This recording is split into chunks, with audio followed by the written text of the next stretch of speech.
तर शेतकरी कांदा उत्पादक शेतकरी बांधवांसाठी आताच्या क्षणाची सर्वात महत्त्वाची आणि मोठी बातमी. कांदा प्रश्नी दीर्घकालीन उपाययोजना. मुख्यमंत्री देवेंद्र फडणवीस केंद्रासोबत बैठक, त्या संदर्भातील महत्त्वाची अपडेट आहे. संपूर्ण बातमी, संपूर्ण घडामोड आपण एवढीच्या माध्यमातून जाणून घेण्याचा प्रयत्न करत. तरी महाराष्ट्रातील तमाम कांदा उत्पादक शेतकरी बांधवांना एकच विनंती,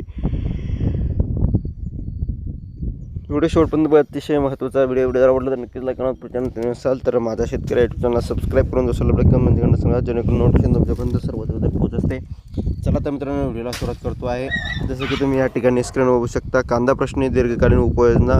उद्या केंद्रासोबत बैठक, मुख्यमंत्री देवेंद्र फडणवीस यांची माहिती. कांद्याचे भाव पडल्याने राज्यातील अनेक भागात शेतकऱ्यांचा आक्रोश सुरू आहे.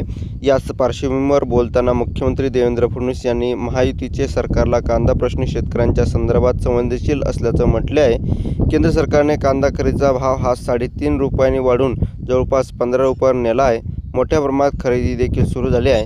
आम्ही याबाबत केंद्र सरकारला बैठक घेण्याची विनंती केली होती. यावर केंद्रासोबत बुधवारी संध्याकाळी बैठक म्हणजे आज रोजी होणार आहे. या बैठकीतून दीर्घकालीन उपाययोजना काढण्याचा प्रयत्न केला जाईल असं आश्वासन मुख्यमंत्री देवेंद्र फडणवीस यांनी केलं आहे. आणि एकंदरीतच या ठिकाणी मुंबईत पत्रकारांशी बोलताना बोलत होते.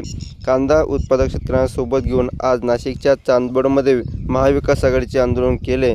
यावरून मुख्यमंत्री फडणवीस यांनी विरोधकांच्या भूमिकेवर शंका व्यक्त केली. काही लोक विनाकारण यावरून राजकारण करू इच्छितात.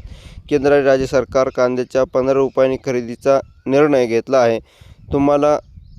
तुमच्या काळात असा कधी निर्णय घेतला का, असा सवाल फडणवीस म्हणाले. परंतु खरं तर या ठिकाणी वस्तू पेट्रोल, डिझेल, खत, बियाणे, औषध फवारणी याचे अमानुषपणे मोठ्या प्रमाणात या ठिकाणी भाव वाढले. तरी देखील या ठिकाणी शेतकऱ्यांच्या कांद्याला मात्र कवडीमोल भाव भेटतो आहे. 10-5 रुपये भाव भेटतो आहे. आणि अशा परिस्थितीमध्ये शेतकऱ्यांनी करायचं तरी काय, जगावं का मरावं, वस्तुस्थिती परिस्थिती शेतकऱ्यांसमोर उभी ठाकलेली आहे. आणि या परिस्थितीमध्ये अशी जर चित्र जर राहिले तर येणारे दिवस फार बिकट परिस्थितीचे आहेतच. आणि जर वारंवार असे निर्णय हे सरकार घेत असतील तर येणारे दिवस फार बिकट परिस्थितीचे आहे. पुढे जर आवडला असेल नक्कीच लाईक करून केलाच नाही, चॅनलला सबस्क्राईब केलं नाही. धन्यवाद मित्रांनो, माझा व्हिडिओ शेवटपर्यंत बघितल्याबद्दल. व्हिडिओच्या माहितीपूर्ण आणि एकंदरीतच पेट्रोल डिझेलचे कुठे साठेबाजी, मुख्यमंत्र्यांनी चौकशी आदेश, अशा अनेक या ठिकाणी अडचणी शेतकऱ्यांसमोर आहे.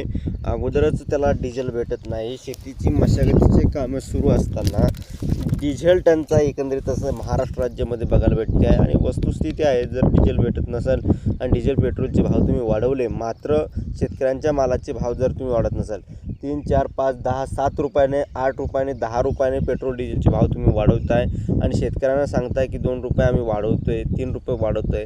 अरे साहजिकच आहे, वाढवावंच लागणार. तुम्हाला उत्पादन शुल्कसुद्धा वाढलेलं आहे. उत्पादन जे काही किंमत आहे त्याची वाढलेली आहे आणि भावातही वाढ झालीच पाहिजे.